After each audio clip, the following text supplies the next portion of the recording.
శ్రీమాత్రే నమః.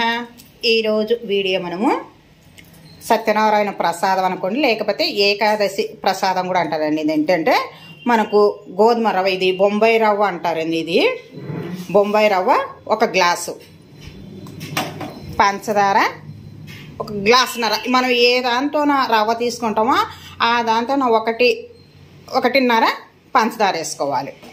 నెయ్యి 1/2 గ్లాసు నెయ్యి వేసుకోవాలి. జీడిపప్పు, వాటర్, మనం వేపుకోవడానికి కళాయి. చూద్దామండి. మనం ఇప్పుడు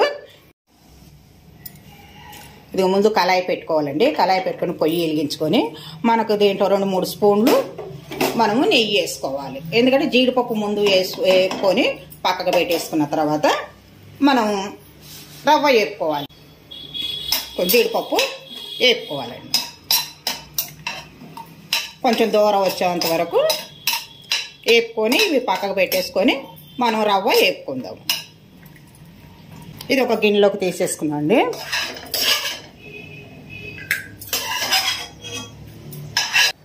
మనం 1 గ్లాస్ రవ్వ ఈ నేతిలోనే మనం వేసి వేపుకోవాలి. దూరం వచ్చేంత వరకు వేపుకోవాలి.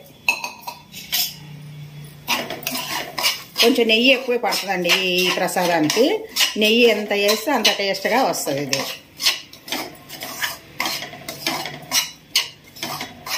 చూడండి, ఈ రంగు వచ్చేంత వరకు వేపుకోవాలి. చూడండి, కొంచెం ఎరుపు రంగు, గోధుమ రంగు కలర్ వచ్చింది కదా, ఇలాగా వేపుకోవాలి.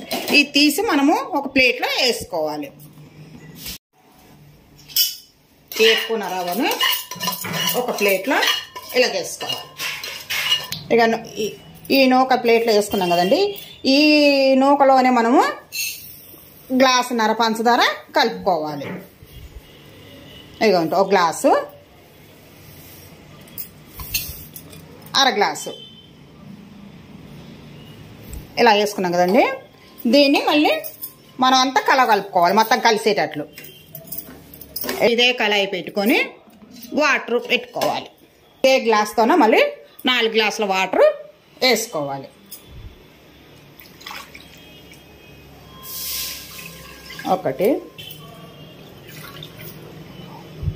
4 గ్లాసులు. ఇది బాగా మరగాలి. మరిగిన తర్వాత మనం అప్పుడు నూకేసుకుందాం. ఇంకా చూడండి, వాటర్ మరుగుతున్నాయి. ఈ వాటర్ మరిగినప్పుడు మనము రవ్వ వేసుకోవాలి.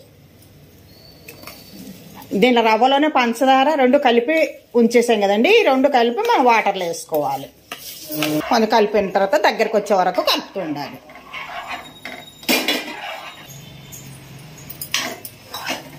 చూడండి, ఇలా దగ్గరకు వస్తుంది. ఇంకా కొంచెం దగ్గరకు వచ్చేంత వరకు ఇలా కలుపుకోవాలి.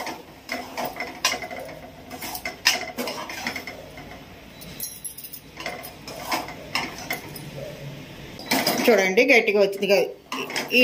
ఇలాగ రావాలి. చూడండి,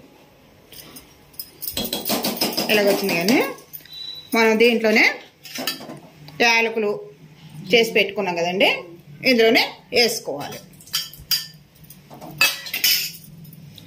జీడిపప్పు కూడా వేపి పెట్టుకున్నాం కదా, ఇందులో వేసుకోవాలి.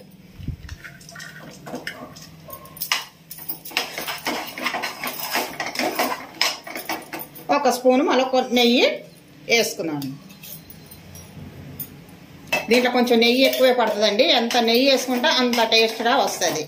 మామూలు కొలత అంటే మనకు 1 గ్లాసు రవ్వకు 6 గ్లాసు నెయ్యి పడుతుంది మనకు.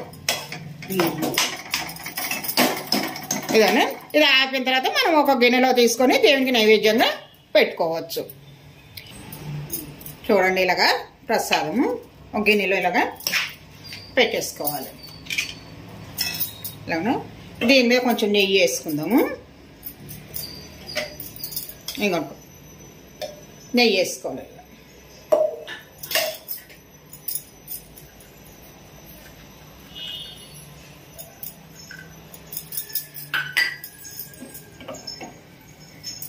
ఇలాగా మనం వెంకటేశ్వర స్వామి పూజ కానీ, ఏకాదశి రాజని, సత్యనారాయణ స్వామి పూజ కానీ మనం చేసుకుంటాం కదా, ఇలా నైవేద్యంగా పెట్టుకోవచ్చు.